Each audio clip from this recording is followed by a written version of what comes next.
Your petals may fall, you may will. Welcome to Kawartha Backyard Farms. My name is Genovese Basil, and in today's video I am going to give you 4 easy herbs that every beginner gardener can grow in 2024. But before we get into the content of the video, please help me grow this channel by planting the like button, cultivating the subscribe, and harvesting the bell. Your support of this channel helps to support my community gardening and food security program, also called Kawartha Backyard Farms, where I help people in my community start and maintain their own backyard farms or food producing gardens. All of the work that I do in Kawartha Backyard Farms is free for residents of the city of Kawartha Lakes, as long as people are committing to donating 30% of what they grow to food banks and other local community support agencies. Herbs are by far the most expensive produce items that you can buy at the grocery store. On average, a pound of any herb will cost about $50. Now, you're probably not buying that big of quantity, but it just gives you a sense of how much a pound of herbs cost compared to, say, a pound of potatoes, which will likely cost maybe 50 cents on an expensive day. They are also extremely dense in micronutrients. For example, basil has more vitamins B2 and B6, choline, folate, vitamin C, and vitamin K per 100 grams than 100 grams of carrots do. Basil also has more calcium, copper, iron, magnesium, manganese, phosphorus, and zinc than the same amount of carrots. Consuming more herbs is also associated with reductions in cardiovascular disease risk as well as others. So here are 4 easy to grow herbs for every beginner gardener. The first, of course, has to be basil. Along with all of the benefits already mentioned, basil is the tomato's best friend.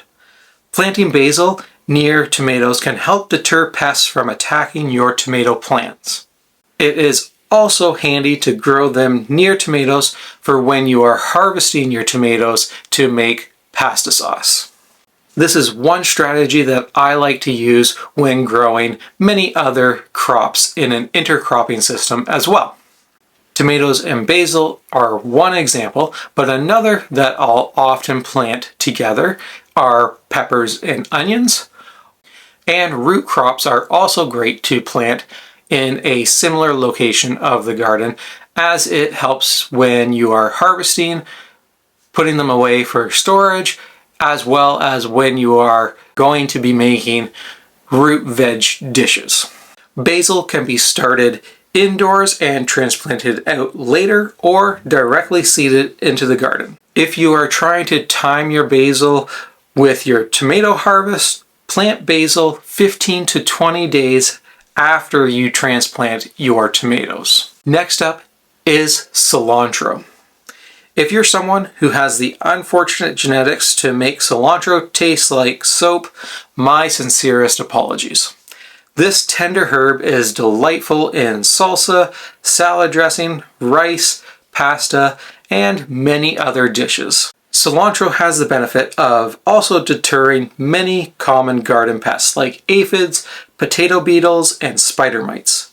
So if you've noticed any of these on your plants, try interplanting some cilantro. Cilantro is a cool season crop that can tolerate some shade, especially in the summer heat.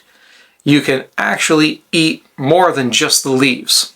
The seeds are also edible and are called coriander at the grocery store. But I recently learned you can also eat the roots.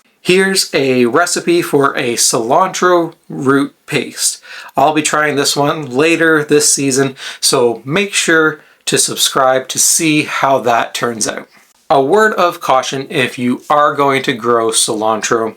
If it flowers, make sure that you get out into the garden and harvest the seeds. Cilantro is an annual plant, but if you miss even just a couple of those seeds, you will have volunteer plants coming back year after year after year. Left unchecked, this could turn into a bit of a cilantro weed problem. The third herb is parsley.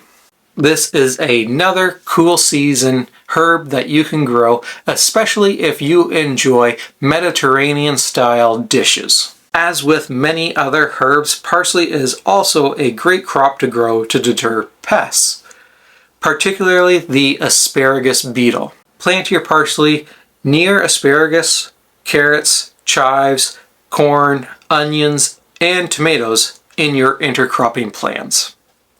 Since it is a cool season crop, I recommend starting seeds indoors in late winter or early spring.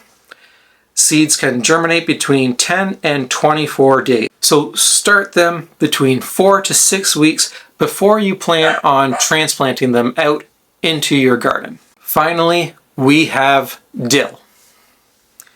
Dill is a warm season crop and essential if you want to grow your own homegrown pickles.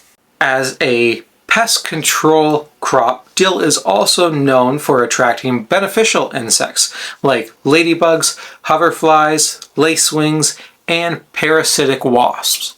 Planting dill around your cucurbits, tomatoes, and other crops that are susceptible to attacks from aphids, thrips, whitefly, and cabbage moth caterpillars. Dill seeds need a little bit of light to help them germinate. So if you are seeding indoors or outside, sow the seed very shallowly and only cover with enough soil to hold them in place. No deeper than about 5 millimeters or a 1/4 inch should do. So there's my 4 easy herbs for every beginner gardener to grow. I hope that you enjoyed this video, and if you did, please plant that like button, cultivate the subscribe button, and if you feel like it, harvest the bell. Again, your support of this channel is supporting my community gardening and food security initiative, where I'm helping people to grow their own food at home. In the next video, I will be discussing easy perennial herbs for beginners or every gardener to grow. Until then, take care and start some seeds. Go